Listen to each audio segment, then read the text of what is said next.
Hey guys, welcome. I have been playing with the Constellation Taurus recently and I have found a really strong loadout for the ship.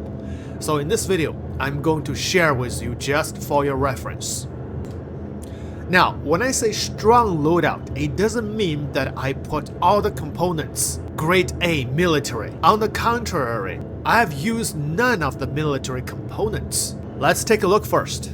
The Constellation Taurus has two size 2 coolers, and I'm using both of them, Stealth A Nightfall. It also has two size 2 power plant, but I unequipped one. I'm only using one Eclipse, which is a size 2 Stealth A power plant. For the quantum drive is a size 2, I'm using Spiculi. Well, whether it's a Spiculi or Spiculi, it is a Stealth A quantum drive. And you can get this at Grimhex. I will show you where later in the video. For all the Connies, we have one size 3 shield generator. So for the shield generator, I'm using a size 3 Industrial A parapet. We'll talk about why I'm using this shield generator in a little bit, but first let's talk about why I'm using all Stealth A components. Because one of the strengths for this loadout for the Taurus is in its stealthiness. Let's analyze it first. So the minimum cross-section for the Taurus is when you face the enemy nose front, which is only 4,900. And of course, the side cross-section will be a lot higher, and the top a lot higher, 37,000. So now our goal is to match our EM and IR to the minimum cross-section value. And now with these full Stealth A components, for cooler, power plant, we are able to do so. If we disable the shield and disable one cooler, disable some weapon power, and also disable the life support. Also, we can disable the tractor beam, and we will turn it on when we use it. Now you can see both of our IR and EM goes way below the minimum front cross section. However, the problem is with this loadout, if you want to maintain stealth, especially during combat, you won't be getting a lot of power for your weapon if you choose to use energy weapon. The reason is because we unequipped one power plant. So if I equipped another Stealth A power plant, so 2 power plants, we will have more weapon power. But if we give all the power to weapon, now you can see our EM goes all the way up to 7,500. This is also a very good loadout if you choose to use energy weapons.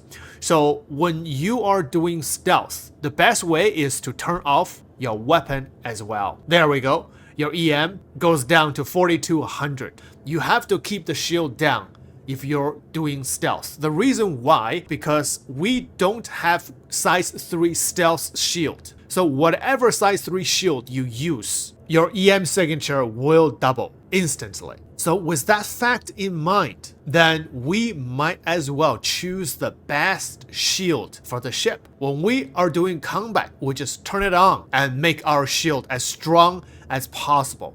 And that is the reason why I choose the size 3 parapet industrial grade A shield. Because this shield will give you the highest HP pool, which is 60,000 shield strength. It also will give you the highest regen rate, 3,310. Next thing, watch this. If I turn my quantum drive on, watch my EM, 51,000. This is going to reveal my position at 50 kilometers. And the higher the EM in navigation mode, the longer it will take for my EM to drop when I go to SCM mode. So that is the reason we must also use a Stealth A quantum drive, Spiculi. Now take a look at our EM in navigation mode. It's still high though, but it's much lower than any other quantum drive.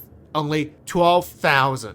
So you can approach your enemy nose front in navigation mode at around 12,000 and then you drop back to SCM mode and it will take less time for your EM to cool down to the minimum. When your EM drops below 4,900, then you have achieved the best stealth this ship can offer, which is your front cross section, 4,900. So to summarize this loadout, when you want to use energy weapons for your Taurus, then put 2 Stealth A power plants. These loadouts, if you skillfully manage your power and manage your cross-section, can give you the best stealth capability for the ship. And once engaged in combat, turn your shield on. You will still have the best shield strength for the ship. And if you're using the laser cannons, for example, Omni Sky, you have 14 rounds per capacitor, and this is as highest as you can get with full power to weapon. So it is still a beast in combat. Now, the second loadout, which is my favorite loadout, is with AD-5B's ballistic Gatling guns. Oh shoot, I've been disconnected for inactivity. I think I've been talking too long. We should get into combat. So if you're using AD-5Bs, then you don't need the extra power plant. Unequipped one power plant and leave everything else the same. Now, you just need one pip for your weapon. That's it. And you can give full power to engine, full power to shield.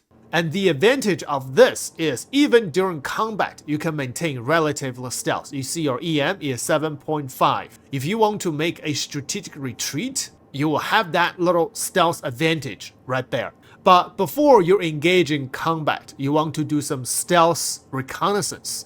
So you just need to turn off your shield. Now, your EM, your IR is already much lower than your front cross-section. So these are the two versions of this strong Taurus loadout. Now, it's perfect. Now, I will show you where to get the Stealth A quantum drive and the size 3 industrial A shield generator here as well. So this is a concourse at Grimhex.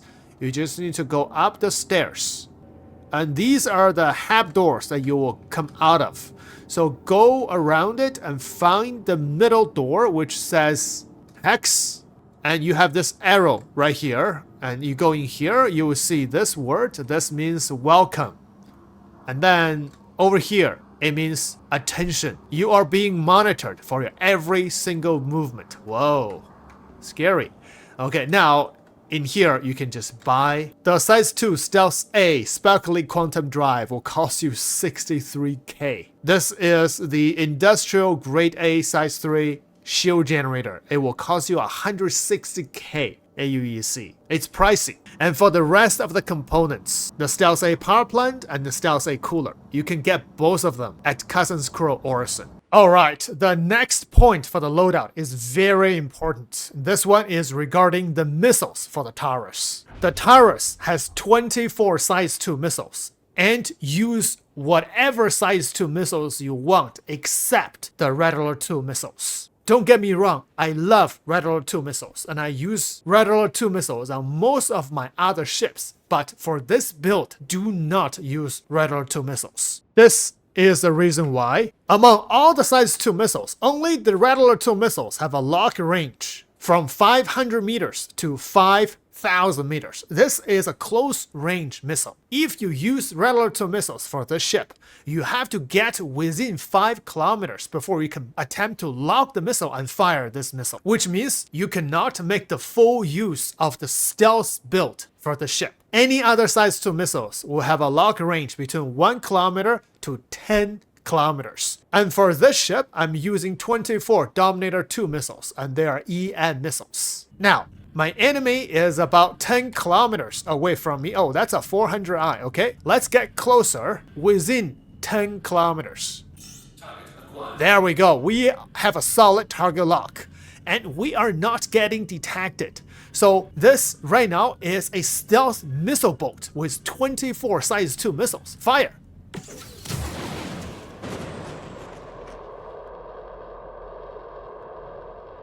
Solid hits. Okay, change the target to the Scorpius. Fire.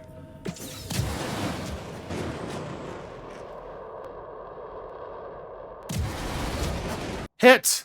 Fire more. Wow, I really like how the ship fires the missile from the top of the ship. This is like the Constellation Aquila. Hit. I think one more missile will take him out. Fire. Yes, he's dead. Mission accomplished. And through it all, I have not been detected yet. Fire. Wow, this looks so cool.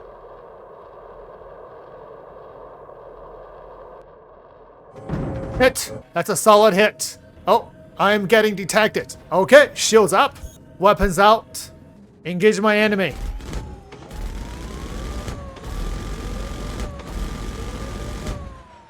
A lot of desync. Fire.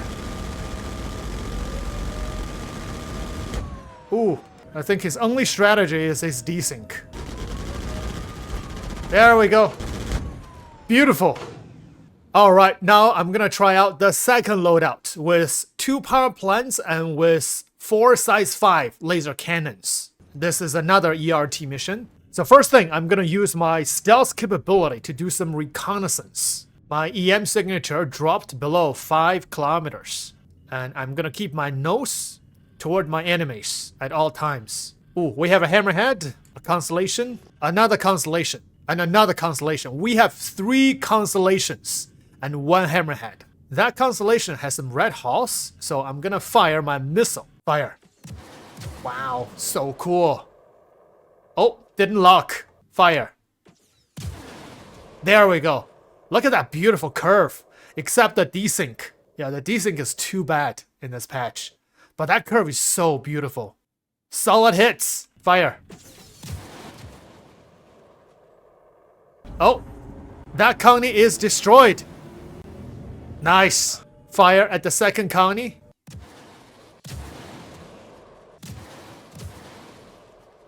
Oh, more hits. His hull is red. I'm out of missiles. Switching to guns, I'm gonna bring my shield online and give full power to my weapon. There we go. Full power to weapon, full power to shield. Let's go.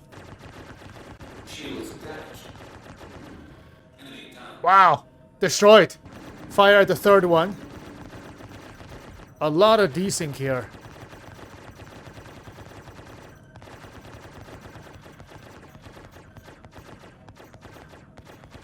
Oh, too much desync. Yeah, with energy weapons, it takes longer for you to destroy the enemy ship. Beautiful. Last enemy left, which is the hammerhead.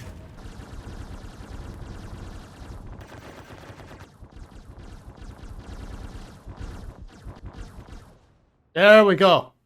Enemy destroyed. Takes a little bit longer than when you use the AD5B ballistic Gatling guns. With the Gatling guns, you do have to rearm almost every single battle. But this one, as long as you can survive, you can always fight. You don't have to go back to rearm. Hammerhead scanned. Check the cargo. Oh, nice. We have 2 SU of gasping weevil eggs. Let's get it. So there you go, ladies and gentlemen.